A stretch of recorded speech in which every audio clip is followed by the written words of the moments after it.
Do you know why so many people live for a very long time, yet never truly live? Not because they failed, but because they traded their entire lives to be accepted, only to realize in the end that what they lost was themselves. Prison is not out there, it is in your mind.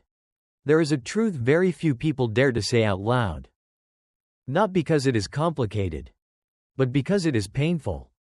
The truth is, most people are not living in freedom. They are not handcuffed, not locked behind doors.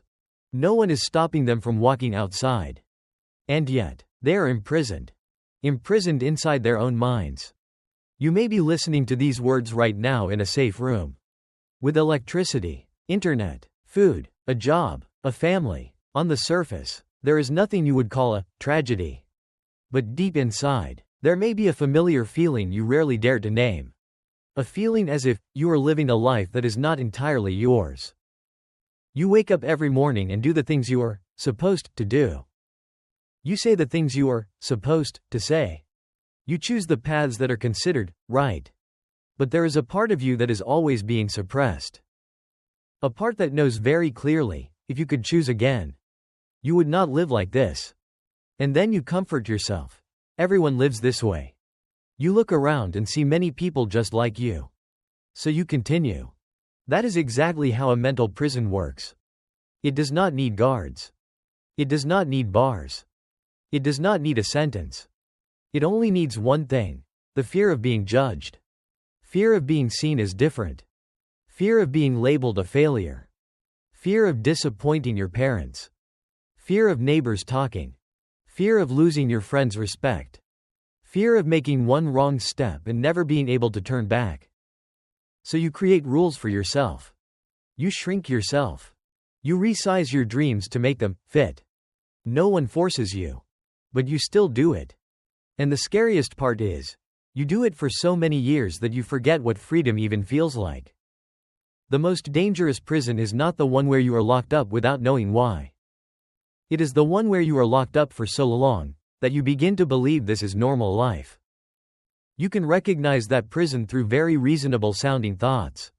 I'll wait until things are more stable. That's too risky right now. Other people don't even dare to do that.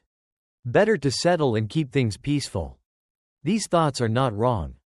But if they appear every time you think about what you truly want, then this is no longer caution. It is invisible bars. You are not imprisoned because you are weak. You are imprisoned because you are too used to living to please others. You look at their eyes before making decisions.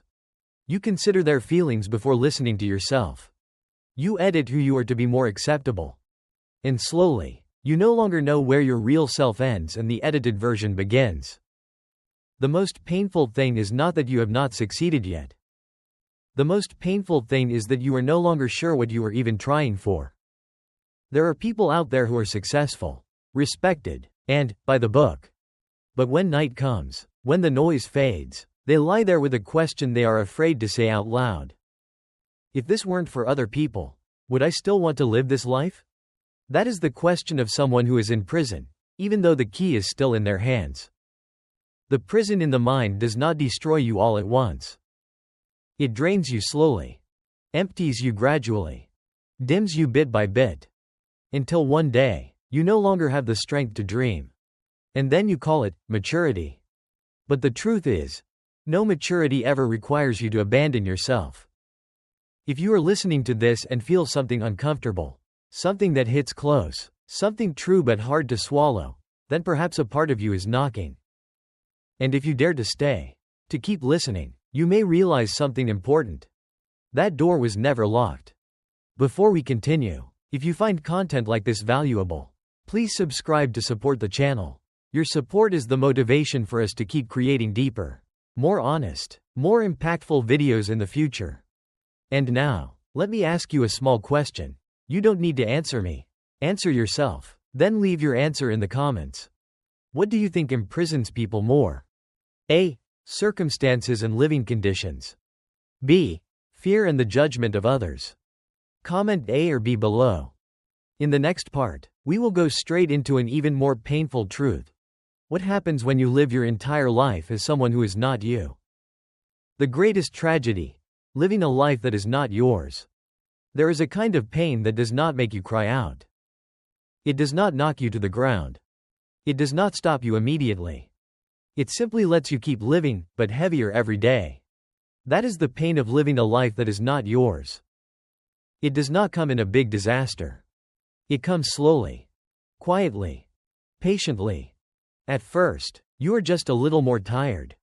Then a little more bored. Then a little more empty. You still go to work. You still fulfill your responsibilities. You are still praised for being stable, reasonable, mature. But every time you look in the mirror, there is a strange feeling. As if the person staring back is not entirely you. You have become used to doing the right things. Right by expectations. Right by standards. Right by the image that makes others feel at ease. And gradually, you can no longer remember the last time you did something simply because you truly wanted to. You choose a path because it is safe. You stay somewhere because it makes sense. You continue a relationship because you've already come this far. Not because you love. Not because you believe. But because you are afraid of change. Afraid of losing what you have built. Afraid of disappointing others. Afraid of being asked, "Why did you quit?" So you convince yourself. You'll get used to it. Everyone lives like this. Life isn't about always getting what you want. You repeat these sentences so often that you start to believe them. But the body does not lie. The body gets tired. The mind dries up. Emotions go numb. There are evenings when you sit for a long time, not knowing what you are sad about. There are mornings when you wake up with no reason to feel excited. There are days that pass smoothly, but hollow. These are the signs of someone who is existing, not living. You are not a failure. You are not weak. You are simply losing yourself piece by piece in exchange for acceptance. And the price of that acceptance is very high. You suppress your real thoughts. You swallow your real desires. You hide the questions no one wants to hear. Am I going in the right direction? If this weren't for other people, would I choose this life? If everything collapsed tomorrow, would I regret not having lived honestly? Those questions do not disappear. They are only pushed deeper. Until one day, they come back all at once. Maybe in a quiet evening. Maybe when you see someone dare to live differently. Maybe from a careless sentence that hits the right place. And suddenly, you realize a truth that tightens your chest. I spent too many years becoming an acceptable version, until I no longer know who I truly am. That moment is not dramatic. No one applauds. No one comes to save you. There is only you, and a raw truth. You are paying the price for living someone else's life. The greatest tragedy of a human life is not poverty. Not mistakes. Not moving slowly. The greatest tragedy is reaching the middle of life and realizing, if today were the last day, you are not sure you ever truly lived. And the most frightening part is, many people never allow themselves to realize this. They stay busy. They keep trying. They keep enduring. Not because they do not feel pain, but because they are afraid to face it. Because admitting they are living the wrong life would force them to change. And change is always scarier than endurance. But there is something you must understand clearly. Living a life that is not yours does not just make you tired. It wastes your life itself. No one can live for you. No one can bear the consequences for you. And no one will lie in the coffin for you when everything ends. You can keep playing your role. Keep fulfilling your duties. Keep being praised as stable. But deep down, you know, the price of that stability is your true self. And now, you stand at a very clear boundary. Either you keep living as you are, and learn to stay silent with the emptiness, or you accept a much harder truth, that it is time to choose yourself again. In the next part, we will step into the most important decision of a human life. A decision that will not make you comfortable immediately, but is the only one that can truly set your life free. Yes to you. No to them. The decision that sets you free. There is a truth many people refuse to face, even near the end of their lives. It is not that you cannot move forward, but that you are carrying too much that does not belong to your future. You try to move on. You try to change. You try to live differently. But every time you do, there is a powerful force pulling you back. Not from outside. From within. Unreleased resentment. Unhealed wounds. Old stories you keep replaying in your mind. You remember what hurt you. You remember who betrayed you. You remember what you lost.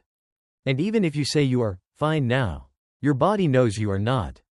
You get irritated more easily. You get tired faster. You lose interest quickly. You grow emotionally cold. Not because you are weak, but because you are carrying an invisible weight. Some people carry their past like a suitcase they never put down. They drag it through every relationship, every decision, every choice. They say, "I can't forget." But the truth is, they are afraid to let go. Because letting go means accepting that it happened. It cannot be changed, and no one else is responsible for that pain except themselves. Forgiveness is often misunderstood. Forgiveness is not saying the other person was right. Not denying the pain. Not forgetting. Forgiveness is a cold, clear decision. I will not let this continue to take my life away from me. Many people think holding on to anger is strength. In reality, it traps you in the worst moment of your life. You carry anger into a new day. You bring the past into new opportunities. You drag people who are gone into a future where they no longer exist. And then you wonder why you don't feel lighter.